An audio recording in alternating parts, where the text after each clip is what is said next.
Hello மக்களே, எல்லாருக்கும் வணக்கம். எல்லாரும் நல்லா இருப்பீங்கன்னு நினைக்கிறேன். கோலம் பேசுதடி சீரீஸில் கோலம் 190 நம்ம குட்டி கோலம் வீக் முடிஞ்சிடுச்சு. இப்போ நெக்ஸ்ட்டு வேறு கோலம் வீக் ஸ்டார்ட் ஆக போகுது. அதில் 1 டே இருக்கும்ல, அதில் நீங்கள் கமெண்ட்ஸில் கேட்குற கோலம் போடுறேன்னு சொன்னல, அந்த கோலம் தான் இப்போ போட்டிருக்கேன். இன்ஸ்டாகிராமில் ஒரு சிஸ்டர் கமெண்ட் பண்ணியிருந்தாங்க, மெலிசா கம்பி எப்படி விடுறது அப்படின்னு சொல்லிட்டு. அதை நான் இதில் வீடியோவில் உங்ககிட்ட காமிச்சிருக்கேன். நீங்கள் அதை பார்த்து நீங்கள் விட்டிங்கனாலே உங்களுக்கு ஈஸியாக வரும். நான் காட்டின பொசிஷனில் ஃபஸ்ட்டு மாவு எடுத்துகிட்டு அப்படியே நேராக ஃபஸ்ட்டு லைன் மாதிரி ட்ரா பண்ணுங்கள். அப்போ தான் எடுத்த உடனே டிசைன்லாம் போடாதீங்க. ஒரு லைன்லாம் ட்ரா பண்ணி பாருங்கள், மெலிசா வருதா அப்படின்னு சொல்லிட்டு. அப்போ தான் உங்களுக்கு ப்ராக்டிஸ் பண்ண தான் அது மெலிசா வரும்.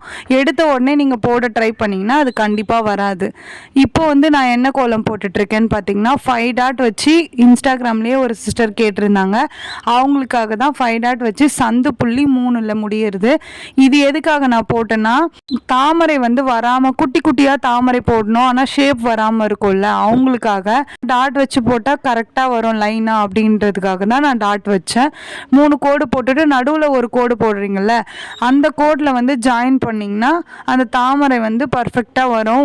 உங்களுக்கும் ஈஸியாக இருக்கும். அதுக்காக தான் நான் இந்த கோலம் போட்டு காமிச்சேன். அடுத்தடுத்து கமெண்ட்டில் கேட்ட கோலம் எல்லாமே வீடியோ இன்னைக்கு மட்டுமே நான் அதிகமாக உங்ககிட்ட ஷேர் பண்ணுறேன்.